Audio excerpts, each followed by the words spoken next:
Simple. You see, the gentleman asks, I've had an accident, a car accident, my body is affected, and it's affecting my mind. Sit down, sir. What am I to do? Right? He's asking that question. Because he has to find out. Because in pain, he's confused. He says, tell me what to do. Right? Are we in that position, any of you? Or is it also casual dialogue? That you listen and you will do nothing about what you have listened to.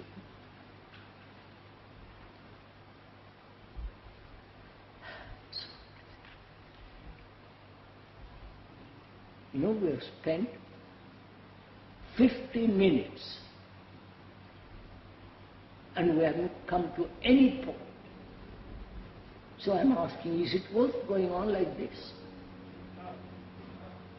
So what shall we do? What's up? Let's investigate the point that we arrive at when we've been able to discover something to open something up.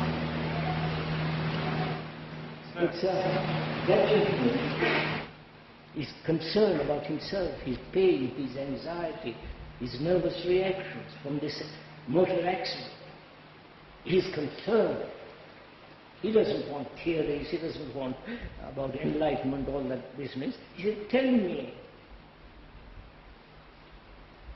Right? And are you like that in that position? Not, I hope you are not an accident, but are you in that position? Say, look, I want to find out. I want to give my life to find out. If there is an action which is really whole, right, sir? Are you giving your life to it? Or just sitting on the river's bank and looking the waters go by, never entering in the stream? There is no action complete. So as very few are concerned really about it. I'm just questioning whether these dialogues are worth it at all. Excuse me, I would like to go you, sir.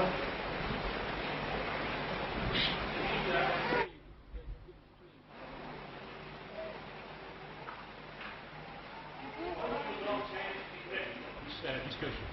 We spoke about this case. You are one and we are thousand. So technically the discussion is not really possible.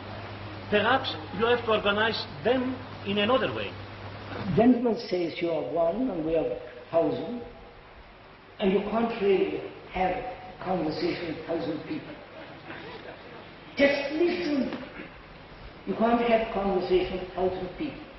Because 1,000 opinions, 1,000 ways. That's why I said at the beginning, sir, please let's think together. Let us put aside our problems, our opinions, our judgments, our way of thinking, our conclusion. Put all those aside, let's think together. You won't even do that. And when we meet 2 or half a dozen, it'll be the same problem. We have done all this.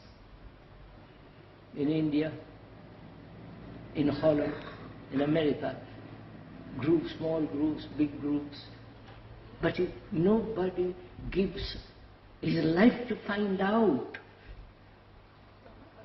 Just discuss one problem. Can we not just discuss one problem? I am doing one problem. That is the one problem I am discussing still. That is, when a body is affected by an accident, why does it enter into the psychological, mental state? Right, sir? Yes.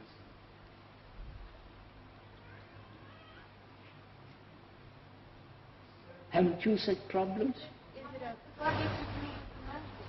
Is it a false means of protection from facing? Look, My nerves have been shattered through an accident, right? Car has run over my leg, and that leg is paralyzed. I can't walk properly. And that affects my thinking, because I can't get a proper job, right? You don't see all this. I depend on somebody to help me. So gradually, I become anxious, I become frightened, I develop nervous tics. And what am I to do?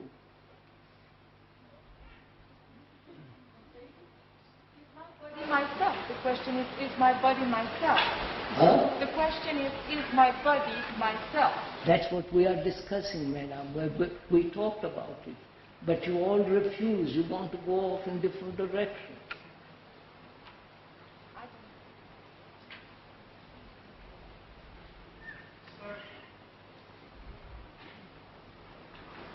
Sir, I would like to suggest that there are a lot of us here who are in the same situation as the gentleman, but not physically. Yes, in sir. other ways, we are cripples also. Yeah. The gentleman says there are a lot of us here in that position, but not physically. Right? Now how will you talk over it? Have a dialogue.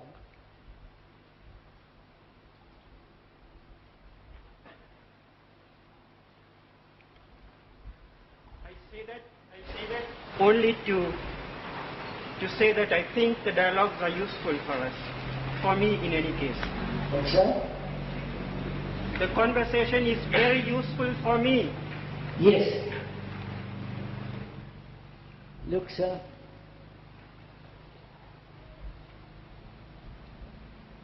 one's problem is both psychological and physical, right? Right? One is affected physically, and therefore the nervous organism has been upset, crippled, and it affects my thinking, one's feeling, and one is frightened. That's one problem, which is the result of a physical accident. And the other is, equally one is crippled psychologically, right? Psychologically one is crippled by belief, dogma, and all the rest of it. Dependence, attachment, fear, and so on. Now, can we see these two facts first? Not move away from that.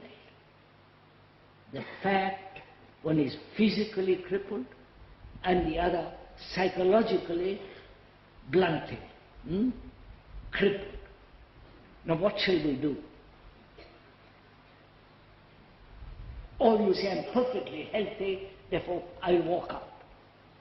That's all right too. You understand? You understand what I'm saying?